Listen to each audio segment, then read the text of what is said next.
तर आपण जे पहिलं युनिट शिकलो आतापर्यंत त्याच्यामध्ये राजकीय इतिहास, आर्थिक इतिहास, सामाजिक इतिहास आणि सांस्कृतिक इतिहास असा त्या पहिल्या युनिटचा एक पहिला भाग होता. आणि दुसरा भाग होता त्याची आपण जास्ती चर्चा केली, तो अन्नाचा इतिहास, कौटुंबिक इतिहास, स्मृतींचा इतिहास. आणि त्याच्यामध्ये मायक्रो हिस्ट्री नावाचा एक प्रकार आहे, ज्याच्यासाठीचं एक मी पुस्तक, इंग्लिश पुस्तक आहे ते, पण ते मी आता तुम्हाला व्हॉट्सअपच्या ग्रुपवरती शेअर केलेलं आहे, ज्याच्यामध्ये एक छोटीशी गोष्ट आहे आणि ती गोष्ट मायक्रो हिस्ट्रीचं अतिशय अभिजात उदाहरण म्हणून त्या गोष्टीकडे बघितलं जातं, की एखाद्या अगदी छोट्याशा घटनेच्या अनुषंगाने मायक्रोस्कोप असतो की नाही आपला, ज्याच्यामधनं आपण अगदी छोटे छोटे सूक्ष्म जीव जंतू सुद्धा बघू शकतो, तसं छोट्याशा गोष्टीच्या सहाय्याने आपण इतर अनेक मोठ्या मोठ्या घटनांचा अन्वयार्थ समजून घेऊ शकतो. अशा हिशोबाने जो इतिहास लिहिला जातो, छोट्याशा घटनेवरती खूप लक्ष देऊन, त्याच्या खूप डिटेल्स पाहून आणि मग त्याच्यावरून इतिहासाचा एक मोठा संदर्भ इतिहासाचा त्याच्यामधनं समजून घ्यायचा प्रयत्न केला जातो. अशा इतिहासाला मायक्रो हिस्ट्री किंवा सूक्ष्म इतिहास असं म्हणतात. मी तुम्हाला, मला आठवण करा मी विसरले तर, अवनीश पाटील सर आहेत कोल्हापूरचे शिवाजी विद्यापीठामधले, तर त्यांचं मायक्रो हिस्ट्रीचं एक चांगलं व्याख्यान आहे उपलब्ध आपल्याला ऐकायला.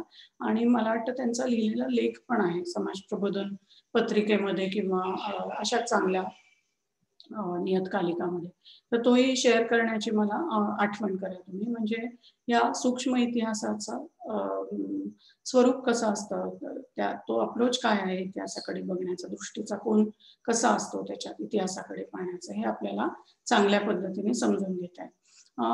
फॅमिली हिस्ट्री म्हणजे कुटुंबांचा इतिहास किंवा एखाद्या वंशाचा इतिहास, वंश म्हणजे रेस अशा अर्थाने नव्हे, पण मी, माझी आजी पणजी किंवा आजोबा पणजोबा, खापर पणजोबा असं करत करत एखाद्या कुटुंबाचा इतिहास जेव्हा तुम्ही पाहिलेच असतील अनेक ठिकाणी, लोक आपले कुलवृत्तांत लिहितात किंवा ऐतिहासिक काळामध्ये तुम्ही पाहिलं असेल की अमुक अमुक घराण्याची कैफियत असं म्हणून त्या घराण्याची कुठपासून त्यांना पहिलं वतन मिळालेलं असतं किंवा कुणी पूर्वजांनी पराक्रम गाजवलेला असतो, मग तिथपासून पुढची गोष्ट त्यांनी सांगितलेली असते. असा घराण्यांचा इतिहास ही सुद्धा इतिहास लेखनाची एक महत्वाची शाखा आहे. आणि त्याच्यामधून आपण फक्त त्या घराण्याचीच माहिती मिळवतो असं नसून, त्या काळामधल्या, त्या विशिष्ट जातीमधल्या, त्या विशिष्ट वर्गामधल्या, त्या विशिष्ट प्रदेशामधल्या एखाद्या कुटुंबाचं भवितव्य कसं बदलत गेलं असं आपण मोठ्या पटावरती त्याचा विचार करू शकतो. त्यामुळे ह्या सगळ्या ज्या ब्रँचेस आहेत, अन्नाचा इतिहास असेल तरी तो काही रेसिपींचा इतिहास नाही. अन्न खाणारी माणसं, त्यांची संस्कृती, त्यांचे पूर्वग्रह, त्यांना करावा लागणारा संघर्ष, त्यांनी डेव्हलप केलेलं तंत्रज्ञान, अशा सगळ्या गोष्टी त्या अन्नाच्या भोवताली आपण समजून घेतो. तसंच कुटुंबाचा इतिहास असेल, सूक्ष्म इतिहास असेल किंवा गेल्या वेळेस आपण ज्याची चर्चा केली होती तो स्मृतींचा इतिहास असेल, म्हणजे स्मृतींवर आधारित असणारा किंवा स्मृतींशी संवाद साधणारा इतिहास असेल, या सगळ्याच्या माध्यमामधून आपण गतकाल, भूतकाल नावाची जी एक गोष्ट आहे, घडून गेलेल्या काही गोष्टी आहेत, त्यांची पुन्हा रचना करण्याचं, पुनर्रचना करण्याचं एक त्याचा एक प्रयत्न आपण करत असतो. त्याचे अप्रोचेस वेगवेगळे असतात, कुणी या बाजूने बघेल, कुणी त्या बाजूने बघेल, पण प्रयत्न हा की गतकाळामध्ये काहीतरी घडून गेलं आणि आपल्या हाती आलेल्या पुराव्यांच्या सहाय्याने, आपल्या हाती आलेल्या संदर्भ साधनांच्या सहाय्याने त्या काळामधल्या गोष्टी कशा होत्या हे आपण समजून घ्यायचं. आता हे झालं या युनिट मधल्या दुसऱ्या भागाबद्दल. पहिला जो भाग आहे राजकीय, सामाजिक, सांस्कृतिक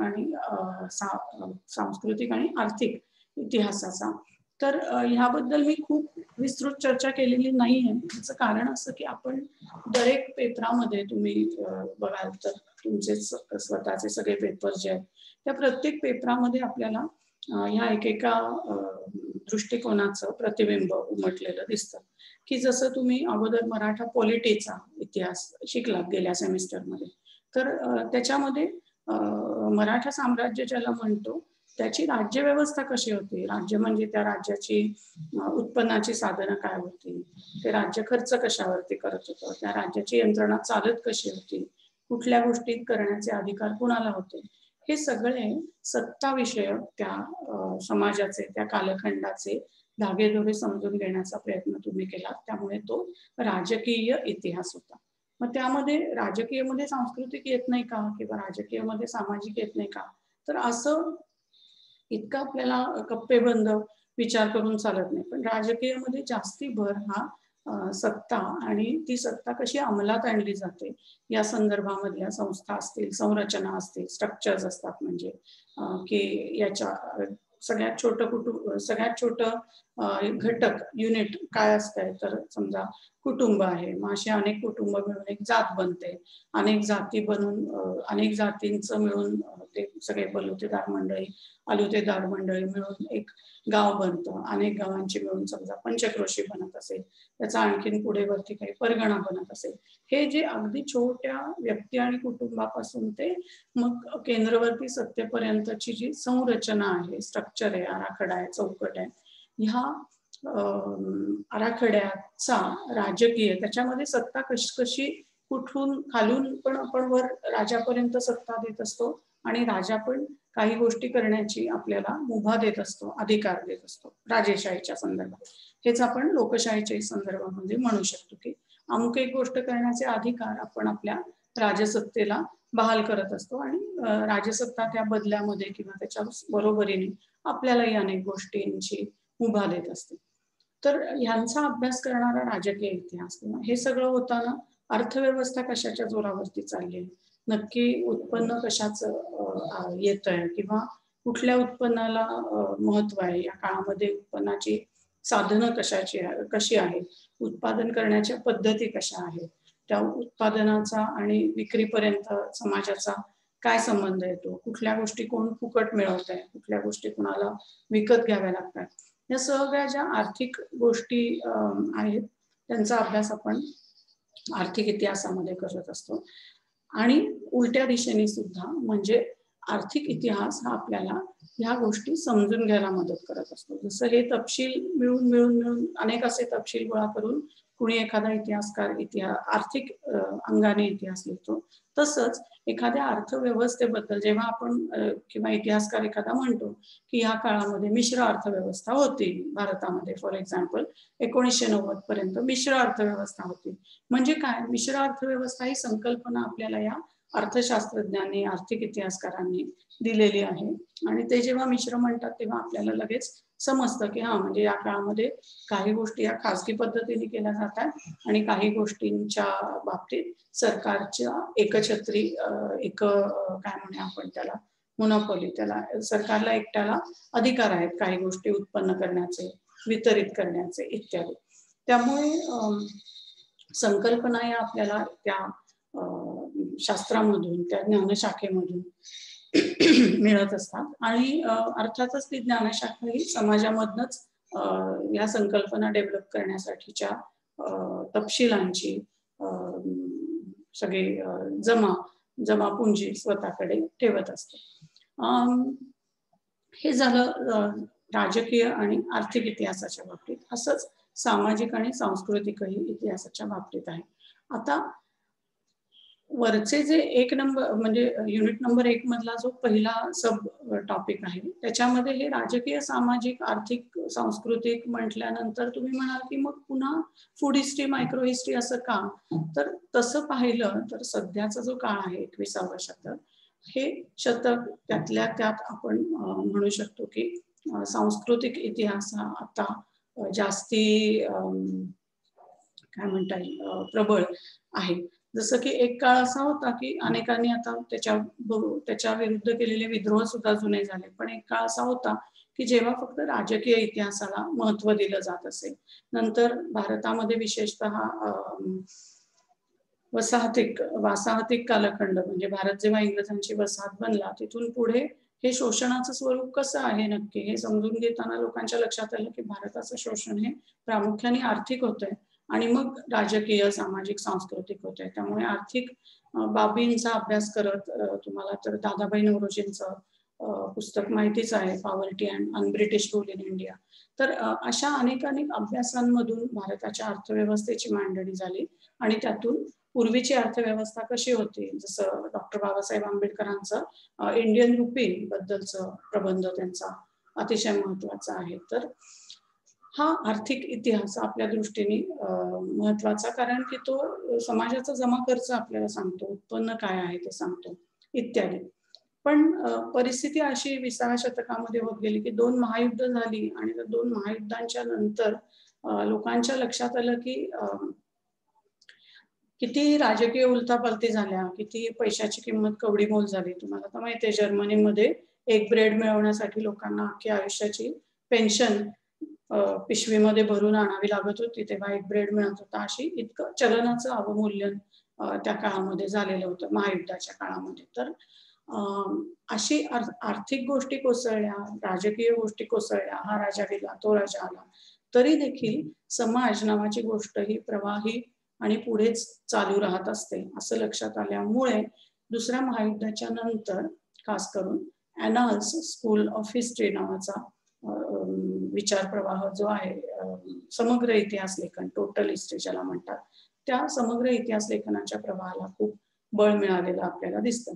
याबद्दल आपण गेल्या सेमिस्टरमध्ये थोडंसं बोललेलो होतो, त्यामुळे मी खूप डिटेल आता सांगणार नाही तुम्हाला. पण ॲनाल्स स्कूल आणि इतिहासाचं एक समग्र असं आकलन, टोटल असं आकलन हे या 20व्या शतकाच्या उत्तरार्धात म्हणजे 1950 नंतर, भारताच्या संदर्भात बोलायचं तर स्वातंत्र्योत्तर काळामध्ये, जगाच्या इतिहासाबद्दल बोलायचं तर 2 महायुद्ध झाल्याच्या नंतर, युद्धोत्तर काळामध्ये किंवा शीतयुद्धाच्या काळामध्ये. तर समाज काय करतोय, समाजामध्ये नक्की कशा संस्था आहेत, संकल्पना आहेत, उदयाला येत आहेत, कुठल्या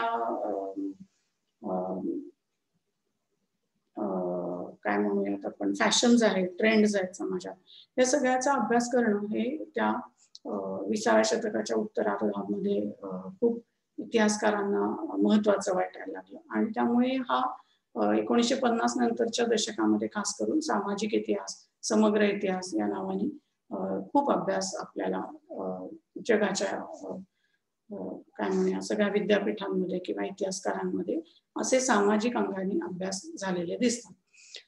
त्याच्यानंतर आणखीन लक्षात आलं की समाज म्हटलं तरी त्यामध्येही आणखीन प्रत्येक समाजाची काही अशी खास गुण वैशिष्ट्य आहेत. त्या समाज म्हणजे भारतीय समाज म्हणलं तर सगळा एकसंध नाहीये, कुणी काय करतं. आपलं भारतीय म्हणलं तरी आपण नेहमी उदाहरण घेतो तसं तुमच्या घरामध्ये बनणारी आमटी आणि शेजारच्या मुलाच्या मुलीच्या घरामध्ये बनणारी आमटी असेल, रस्सा असेल, हा अतिशय वेगळा असतो. याचं कारण असं की प्रत्येक घराची, प्रत्येक जातीची, प्रत्येक वर्गाची, प्रत्येक प्रदेशाची अशी एक विशिष्ट संस्कृती आपल्या जगभरामध्येच, अर्थात असं काही खास नाही की भारतामध्येच इतकी विविधता आहे. युरोपमध्ये आहे, आफ्रिकेमध्ये आहे, लॅटिन अमेरिकेत आहे, साऊथ ईस्ट एशियात आहे, सर्व समाजांमध्ये, कारण व्यक्ती तितक्या प्रकृती हे आपल्याला माहीतच आहे. तर नुसतं समाज म्हणून एखाद्या मोठ्या पटलावरती एका मोठ्या जनसमूहाचा अभ्यास करण्यापेक्षा विशिष्ट अशा संस्कृतींचा आणि त्या संस्कृतीच्या अनेक अंगांचा अभ्यास करणं हे अधिक आनंददायी आहे असं इतिहासाच्या अभ्यासकांना वाटायला लागल्यामुळे साधारणतः 1970-80च्या दशकामध्ये आपल्याला हे सांस्कृतिक इतिहासाचं प्रस्थ वाढायला लागलेलं दिसतं. आणि ते अजूनही तसं कमी झालेलं नाही, कारण संस्कृतीमध्ये इतकी विविधता असते की म्हटल्याप्रमाणे आपल्या स्वयंपाकामध्ये, बदलत जाणाऱ्या आपल्या धारणांमध्ये, एक काळ असा होता की आपण अगदी सिंपल उदाहरण घेते तुम्हाला, आपण जेव्हा चप्पल विकत घ्यायला जातो, चप्पल पायामध्ये घालायची, तर ती विकत घेताना आपल्या अपेक्षा काय असतात, कशी चप्पल असावी असं आपल्याला वाटतं, सांगा बरं. दुकानदाराला तुम्ही काय म्हणाल, कशी चप्पल दाखव?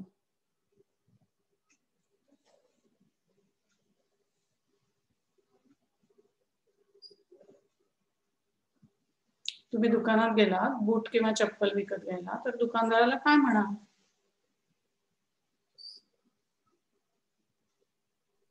पहिलं तर माझ्या पायाची चप्पल दे बाबा, नंबर माझा जे आहे ते. ओके. त्याच्यानंतर स्वस्तातली पण पाहिजे. त्याने किंमत जरी त्याने किंमत जास्त सांगितली तरी त्याच्याकडनं किंमत कमी करून घ्यायची पाहिजे. आणि क्वालिटी पण पाहिजे तरी पण, म्हणजे किंमत जरी आपण कमी सांगितली तरी क्वालिटी पण पाहिजेच. ओके. आणि तुटली एका दिवसात तुटली तर रिटर्न करून घेतो का? म्हणजे काय पाहिजे याला चांगला शब्द काय दुसरा? इकडे रेवणनाथने चॅट बॉक्स मध्ये लिहिलंय टिकाऊ पाहिजे, जास्त दिवस टिकली पाहिजे चप्पल. बरोबर आहे. म्हणजे ती चांगली पाहिजे, तिची क्वालिटी चांगली पाहिजे, दर्जा चांगला हवा, किंमत चांगली हवी आणि ती टिकाऊ असली पाहिजे. आता टिकाऊ हे मूल्य नेहमी सगळीकडे चालतं का? काही काही गोष्टींच्या बाबतीत आपण उदाहरणार्थ आता पावसाळा आहे आणि समजा कॉलेज तुमचं चालू असलं असतं, तुम्हाला कॉलेजामध्ये जायचंय, तुम्हाला पावसामध्ये चालणारी जी चप्पल आहे ती टिकाऊ लागेल का पावसात न भिजणारी लागेल? म्हणजे पावसात टिकाऊ हवी आहे असं तुमचं म्हणणं असेल.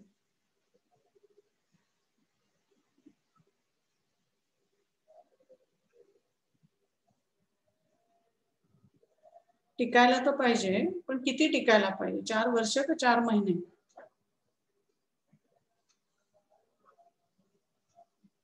4 महिने टिकायला पाहिजे, कारण 4 वर्ष किती घालून घालून बोर होऊन जाईल.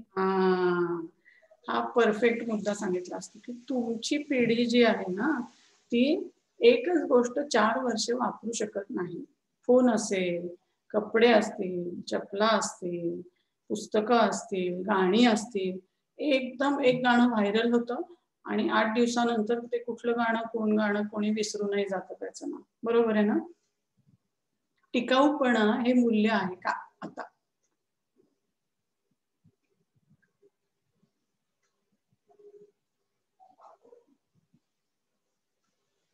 गोष्ट टिकली पाहिजे का तेवढ्या कामापुरतीच टिकली पाहिजे का खूप लॉंग टर्म?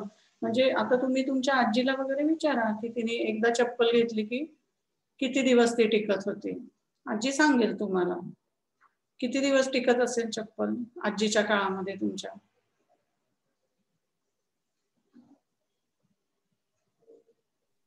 माझ्या आजोबा आहेत का, त्यांचे वडील आहेत का, त्यांची चप्पल अजून आहे आमच्या घरी. बघ है ना, आजोबांचे वडील म्हणजे पणजोबांची चप्पल अजून आहे घरी. का बरं ठेवली आहे ती?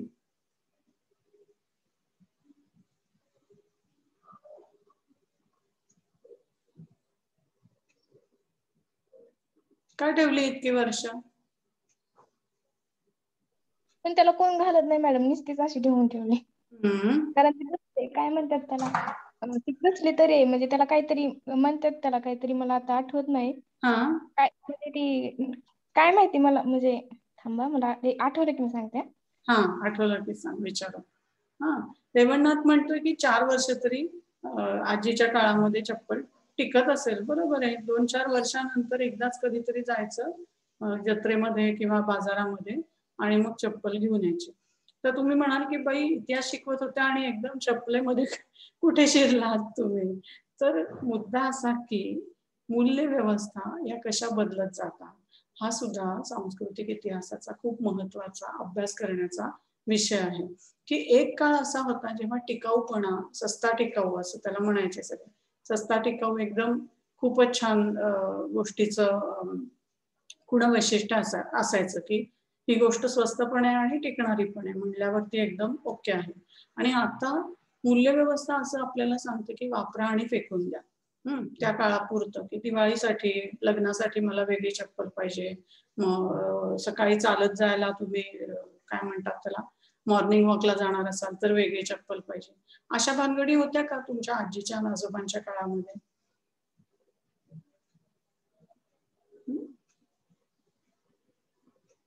चालत जायला वेगळे बूट, नंतर सणासुदीला म्हणजे लग्न समारंभाला वेगळे बूट, असं होतं का?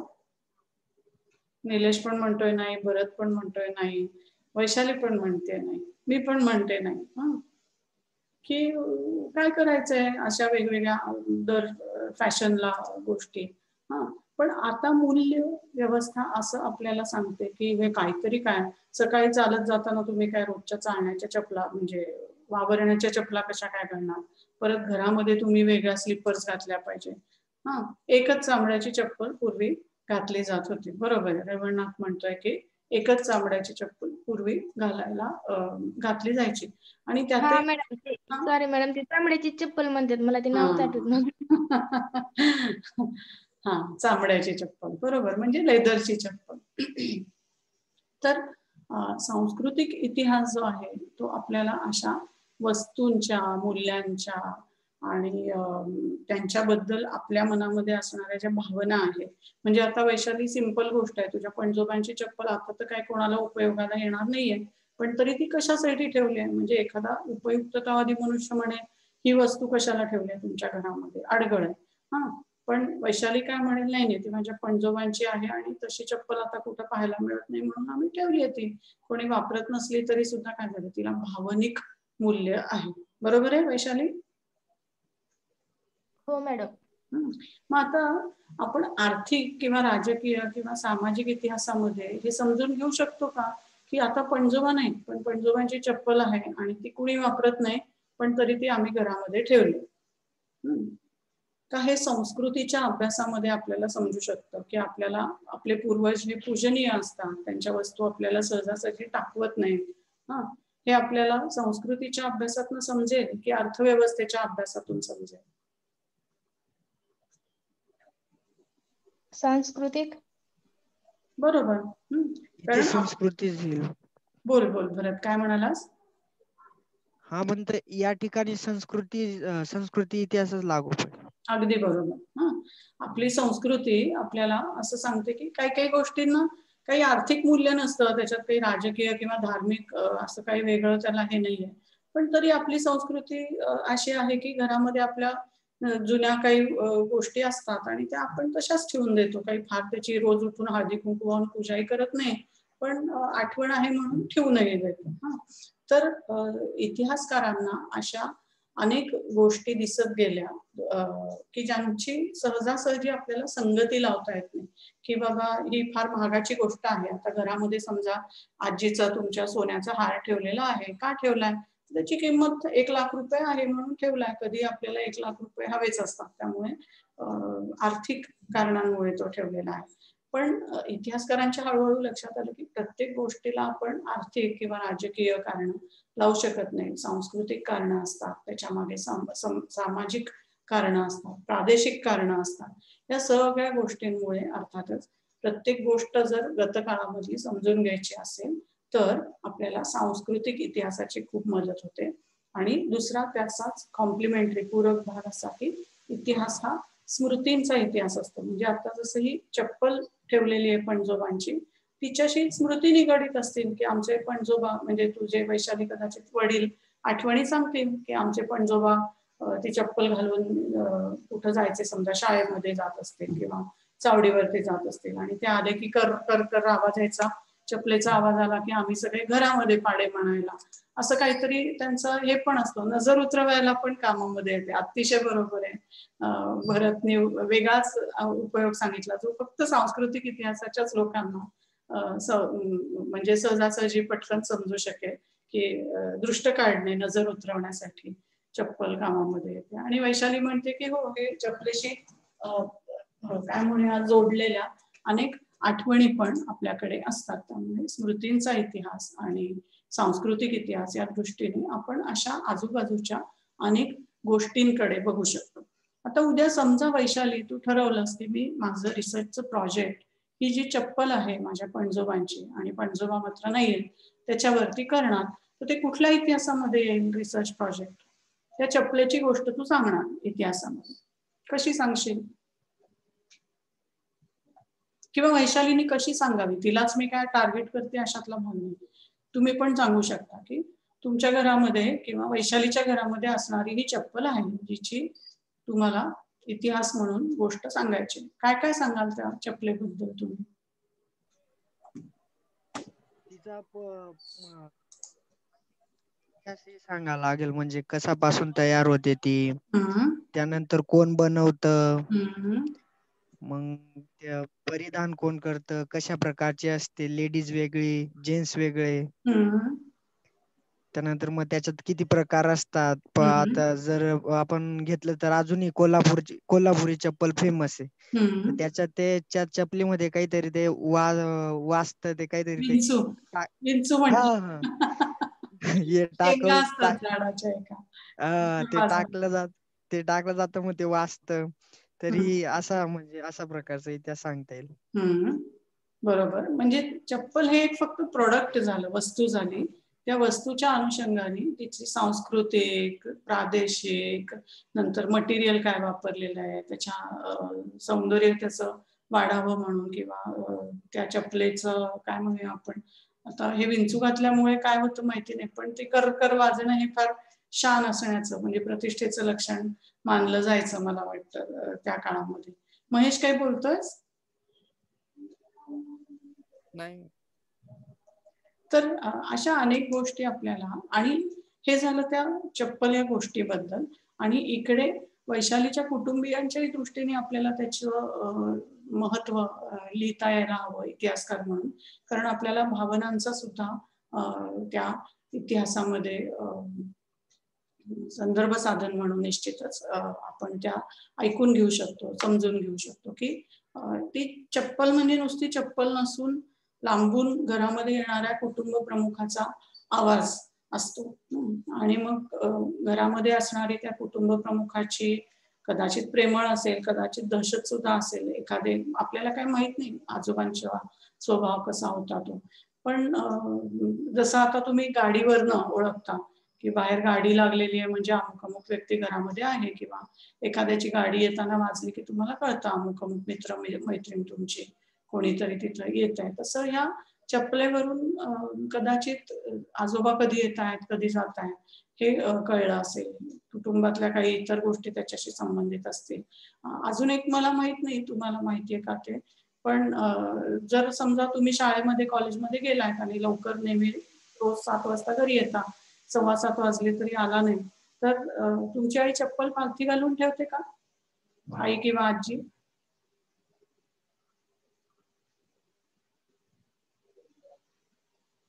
हा एक तोडगा मानला जातो. कदाचित इकडे तुमच्या प्रदेशामध्ये ते हे नसणार. जसं आता हा म्हणला ना मधुसूदनने मला वाटतं लिहिलं ना की नजर उतरवण्यासाठी तिचा उपयोग केला जातो. वैशाली म्हणते नाही.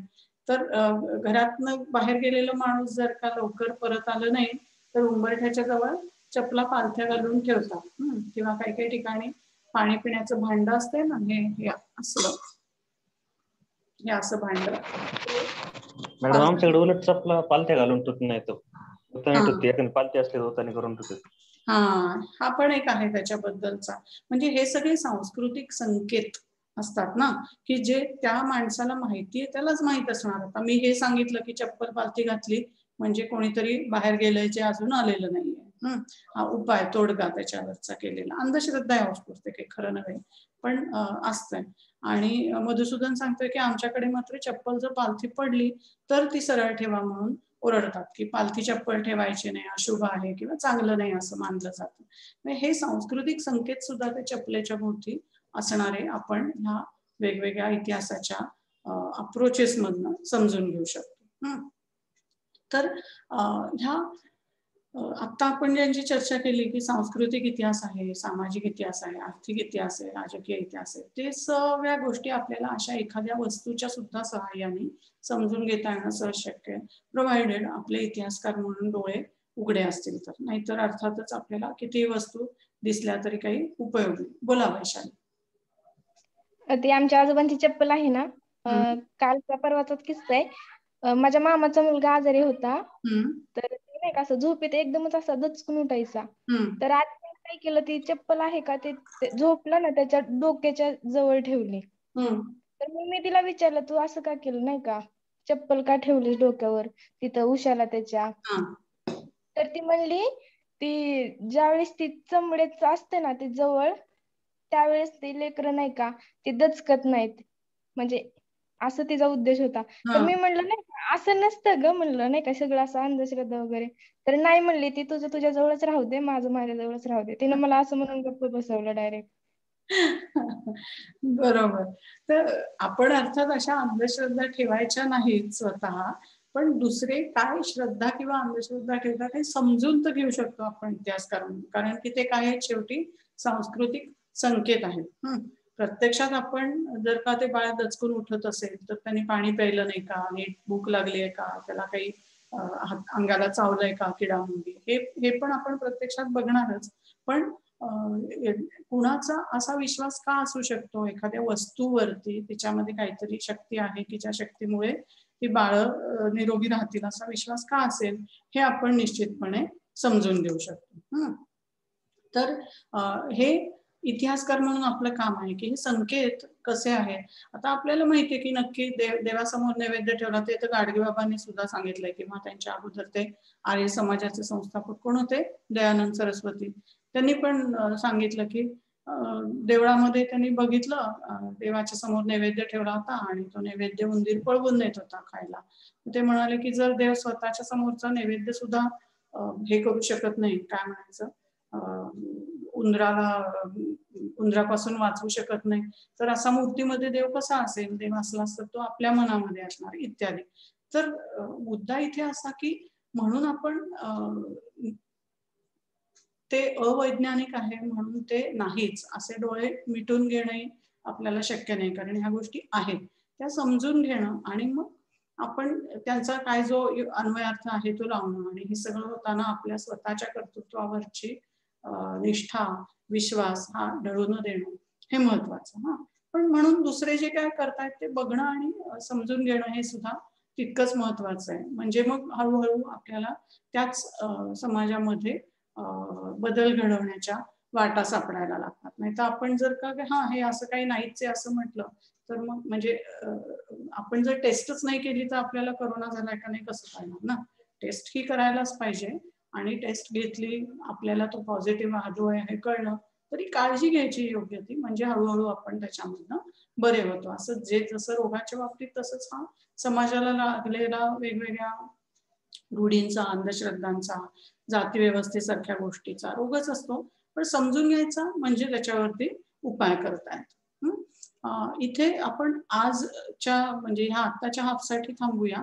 12:30 पर्यंत मी इंग्लिश मध्ये शिकवते आणि 12:30ला युनिट नंबर 2 ला आपण सुरुवात करूया. आता आपली इंग्लिश मीडियमची मंडळी आहेत का कोण तासाला? एक सेकंड, मी शेअरिंग स्टॉप करते. म्हणजे Snigdha, Jayashree, Yogesh. Snigdha, Jayashree, are you around? Yes, ma'am. Yes, ma'am. Okay. And there are these 8 Marathi medium students. Okay. Yeah. So, what should I do? Okay, I'll continue in English, Snigdha and Jayashree, with a review of what unit number 1 says, and then 12:30 perhaps I'll let you go.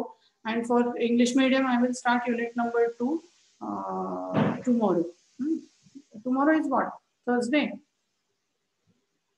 Tomorrow Devkumar sir's Viva is there at 11 o'clock. So we'll be sharing the other link and you guys attend his Viva. Okay, 11 o'clock.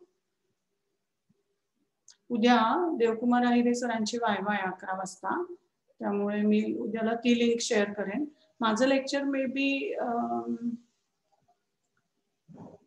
या आठवड्यात नंतर कधीतरी घेईन. उद्या माझं lecture नाही होणार, पण वायवा अटेंड करा. वायवा म्हणजे काय? What is a viva?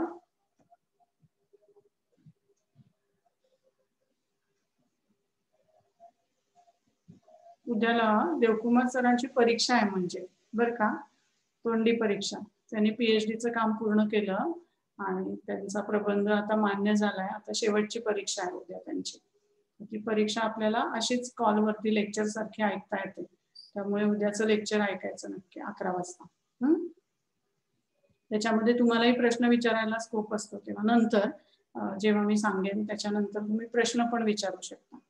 तेव्हा नक्की ऐका. ते ऐकलं का? मराठी मीडियम मंडळी गेले का झोपायला? हो ma'am. Okay, So tomorrow 11 o'clock is Devkumar sir's Viva, and please attend it. Please means you'll enjoy attending it, because it's going to be a presentation of how he has worked towards his thesis, and then there will be, of course, question answers also after his initial presentation. So do attend. Okay. I was talking of what we have covered so far in the previous lectures, and why is it that I have concentrated, or I have kind of underlined the second part of this first unit. That is, we discussed food history, we discussed family history, we also discussed history and memory. For microhistory, I have shared a book on your WhatsApp group today, which is a brilliant book on microhistory. But why is it that I did not concentrate too much on these broad, broad brush stroke kind of divisions or classifications of history, such as political, economic, social, and cultural? And that is because earlier in the first semester, we have already discussed many of these things, and we have also various papers which you are already learning, and these papers can be bracketed, or they can be clubbed with these concepts.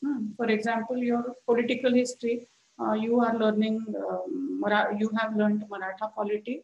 That paper is pure political history. Then economic history, I think in your third semester, you will be learning economic history of India, third or fourth semester. But now also you are doing socio-economic history of the Marathas.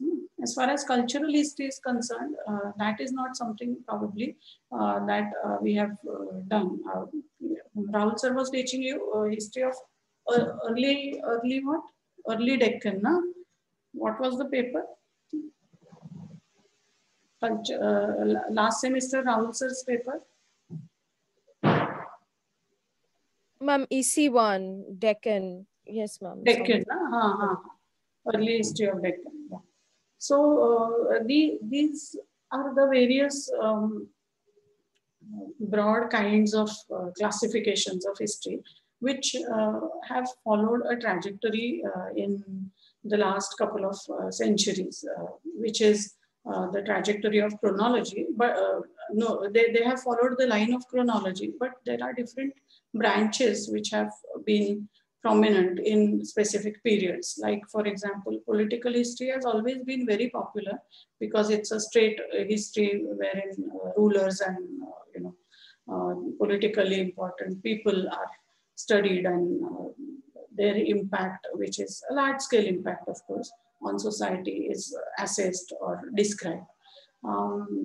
However, around the late 19th century, that is, I'm talking of the high period of colonialism, post 1857, there are these various colonies all over the world wherein people started realizing that the colonial enterprise is about exploitation, and this exploitation is easily and most blatantly manifested in economic terms. So when we say that we are reeling under the colonial rule of whoever, Queen Victoria or Elphinstone or Grand Duff, whoever are the colonial administrators, Lytton and Ripon and all those people, we really mean that these people are running a structure. They are kind of maintaining a structure which is instrumental in exploiting our economic resources. So they are taking away our labor. They are not paying us enough money. They are taking away our raw materials. They are taking away our skills. They are taking away our real estate resources, that is land and other stuff. Basically, the realization that colonialism is a huge enterprise, and this enterprise is based on unequal distribution of wealth, is something that gave a tremendous boost to the idea of economic history. This I'm speaking of the late 19th century. So people started studying the macroeconomic systems, and then they started trying to pinpoint the real causes of why is it that India has become a colony? Why is it, for example, that West Indies has become a colony? Or why is it that earlier such and such power had a huge empire and now it is another power which has become so powerful? What are the economic causes behind all these big scale developments? That is something that became of extreme interest. It became a very, very popular topic for historians. So political history and economic history were the in things, not the in things. They were very, very popular in the 19th and the early 20th century. First half of the 20th century, what happens is you have two world wars. As a result of both the world wars, people started suddenly and very, painfully, they were kind of woken up to the fact that polity or political institutions can be destroyed. Economies can be completely routed. You remember the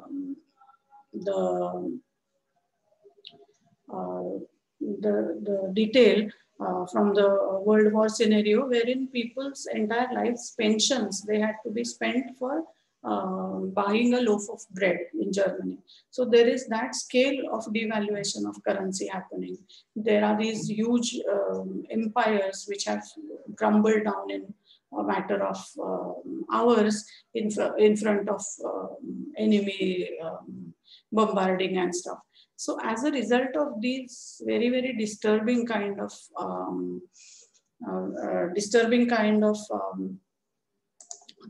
chain of events, what happens is people start thinking in terms of going beyond polity and going beyond economy. They started thinking as to, okay, a political regime is not going to last forever. An economy is not going to be strong forever. What is it that is continuing?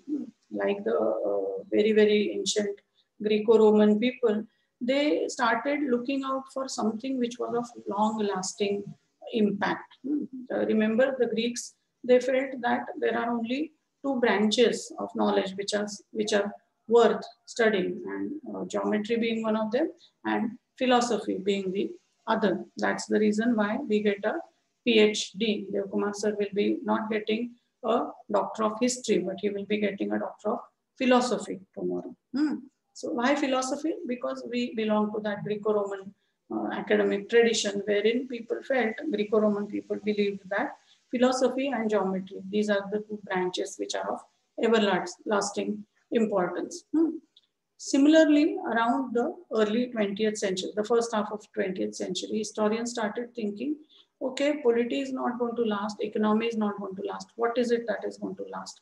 And they came up with the answer that society is something that has a long, meandering, but very long career as far as historical developments are concerned.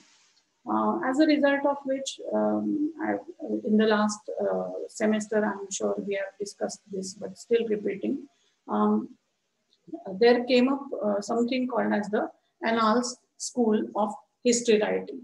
This is a school of history writing which developed in France initially and then spread across Western Europe and all over the world, really speaking. Basic idea being that it's important to understand events and conjunctures and trends in their proper perspective. So I'm taking a lecture today is an event. So I may take a lecture, I may not take a lecture. The lecture may become boring, the lecture may become very interesting, the lecture may get interrupted by something. These are events that are happening. I'm taking a class and something happens or doesn't happen, the routine stuff continues. These are events. Then there is a conjuncture. Conjuncture is crossroads. There is a conjuncture where things change drastically. For example, your semester is a conjuncture. So last semester, Gunjan madam was teaching you Maratha polity. This semester it is Dudbhate sir who's teaching you Maratha polity. So the not Maratha politics, Maratha history, the other paper of socio-economic history. So your studies are something that is going on, but a teacher has shifted. Gunjan madam is doing her postdoctoral work, and now Dudbati sir is teaching you this paper. There are these things which are conjunctures, something which essentially is not a big change, but it kind of gives a different turn to events. Events, conjunctures, and then there are these big trends. Trend is that there are people, there are thousands of students who go to universities and who take degrees. That is the big thing. You are a part of those thousands and lakhs and millions of students who go to universities and take degrees. That is a trend. So if you're writing a macro level history of the 21st century, suppose you are located somewhere in the 25th century, you will write that in the 21st century in South Asia, it was fashionable for middle class children and some lower middle class children as well to take education in universities. That will be one line. If you are located nearer the event, if you are writing the history of education, let's say in when you become historians in about 5-10 years time, you may say, you may write it in more detail. You may say that there are these so many hundreds of universities in India, there are these so many hundreds of courses, and there are these so many lakhs of students, and there are these universities which are prominent and these universities which are not so prominent. You will give many more details if you are nearer the event. And if I ask you to write what was happening in this class tomorrow, then you will write all the micro level things, that ma'am said this and then I told her this and then there was this thing that happened, then the current went away or some such thing, whatever, very, very minute details. So total history or analysis school thinks of historical events in these three, it perceives them in these three locations. One is an immediate event, other is a conjuncture, and the other is a broad spectrum trend. This is how social history and also total history began to be studied in the second half of the 20th century. I mean, it became very popular. It had started right after the, in 1930s itself, right after the First World War, in the interwar years. But it became like really, really popular all over the world after the Second World War. What happened was, from this time period up until about 1970s and 80s, when countries, nation states started becoming decolonized and their voices started kind of expressing themselves, people started realizing that you can't really restrict historical studies to studies of societies, studies of regions, geographies. You also have to study what very small units of people are experiencing. So people's experiences, their cultural specificities, their idiosyncrasies, all these things also became important in the period after what is broadly called as decolonization. So the moment an African country becomes independent, the moment a Latin American country starts asserting its culture, the moment India, for example, becomes independent, or a Southeast Asian country declares its independence, what happens is their culture, their way of life starts getting expressed in terms of all social sciences, but also in terms of history, which is why cultural history became very popular after the 1970s. You'll find its reflection in India also, with the establishment of various, Pupul Jaikar and all those people doing a great deal of work, various, or Bhaskar Kulkarni taking up the study of Warli paintings. Study means exhibitions first initially, but eventually the tribals arts start becoming at least showcased in front of the audiences or in front of the world media. So cultural specificities and cultural textures were not glossed over anymore. They were not homogenized, or they were not sought to be homogenized anymore. But people started feeling that it's important for us to document different kinds of culture. It's important for us to celebrate the way different people make fish curry, for example, in extremely different fashions. So the fish curry that is cooked in Jayashree's house and Snigdha's house and my house, these will be completely different. They'll be tasty all the same, but they'll be completely different. So the cuisines, the way you dress, all those things, the language, everything. These idiosyncrasies, cultural specificities started becoming extremely important. Not just for the people who were experiencing and practicing those cultures, but also for the people who were studying them. As a result of which, and that's why I had shared the unit from the syllabus, that is your political, economic, social, and cultural histories in this order only. That's why this becomes important as a approach of understanding history. And today, as we stand in the third decade of the 21st century, cultural history has established itself as a very, very popular trend of history writing. Of course, culture being such a plastic term, plastic as in it is very malleable term, it can practically encompass anything and everything under the sun. But still, one can definitely say that it's a very, very popular way of doing history.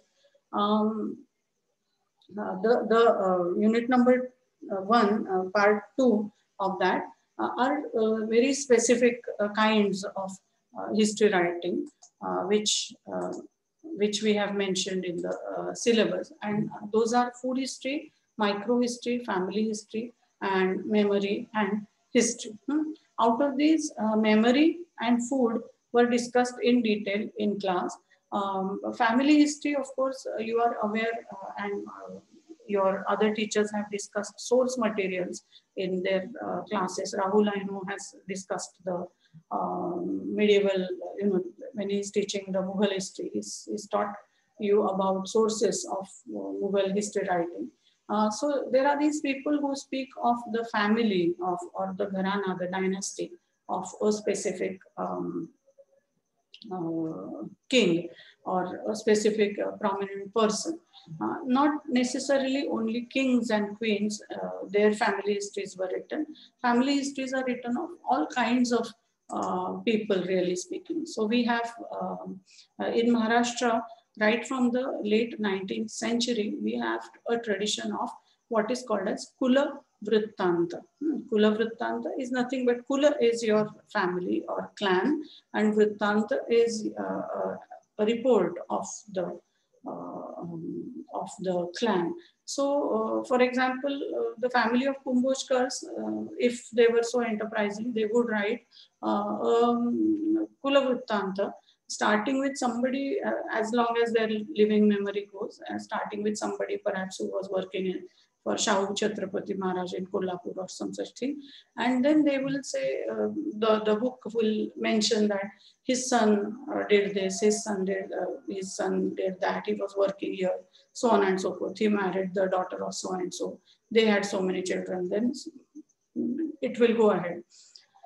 This is one way of writing history, which is of course extremely patriarchal, because women are hardly ever mentioned in there, and women kind of disappear from the family the moment they get married into another family. But still it gives a kind of a representative picture of what not only about what, let's say, Kumbhotkar family was doing in the last couple of hundred years. It also tells us about what people belonging to this caste in this region were engaged in around this time. So if you want to study a specific caste, a specific region, a specific class of people, family histories can be very creatively used.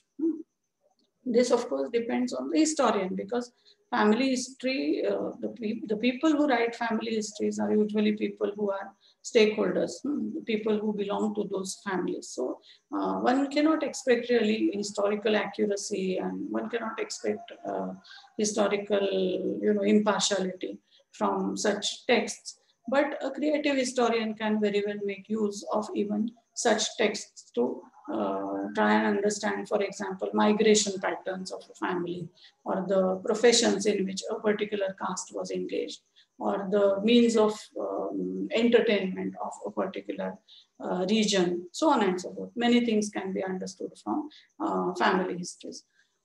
Those kinds of history, or those different approaches of history writing, in unit number, the subtopic number 2 of unit number 1, food history, micro history, family history, and what is the fourth one?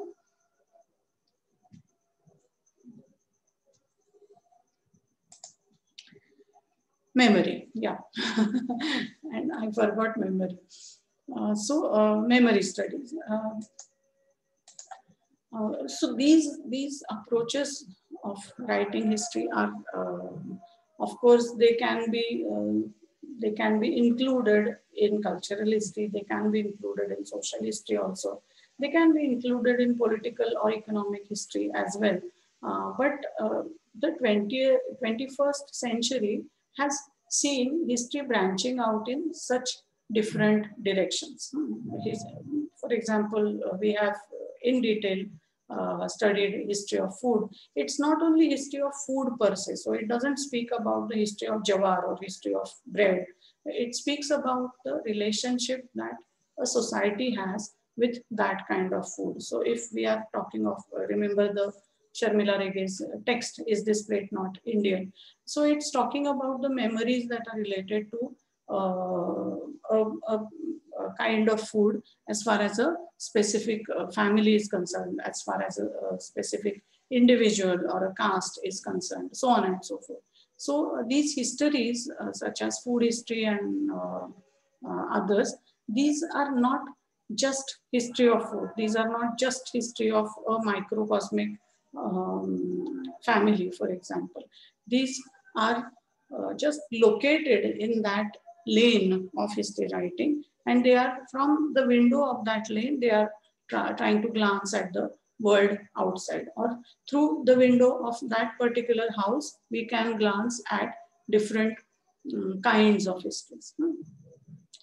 I'll stop here for the English medium and resume in the next class for them. But for the Marathi mediums, I'm going to start with unit number 2 today. For the English medium students, the homework is to read at least chapter number 2 of, just give me a second. Yeah, chapter number 2 of this book called as The Great Cat Massacre. Great Cat Massacre. Homework is to read chapter number 2. It's not a big chapter, page 75 to 107, barely, so not even 30 pages. Okay? Clear for the English medium? Okay, ma'am. Read chapter 2. I'll put it in your messages. Read chapter 2 for next lecture.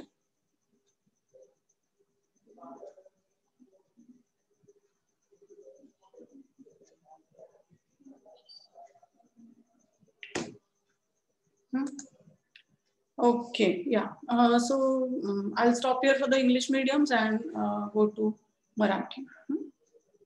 Right. Marathi, any doubts, Snigdha and Jayashree? No, ma'am. Right. Okay. Thanks then.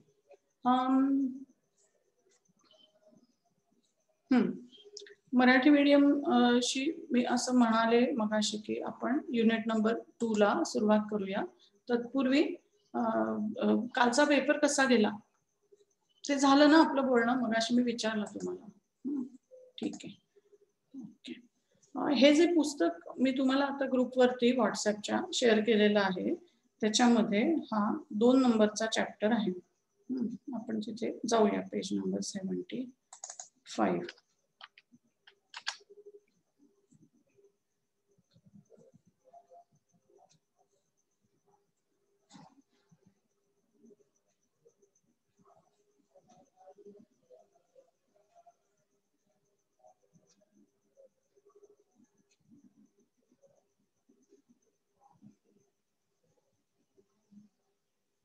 एक second.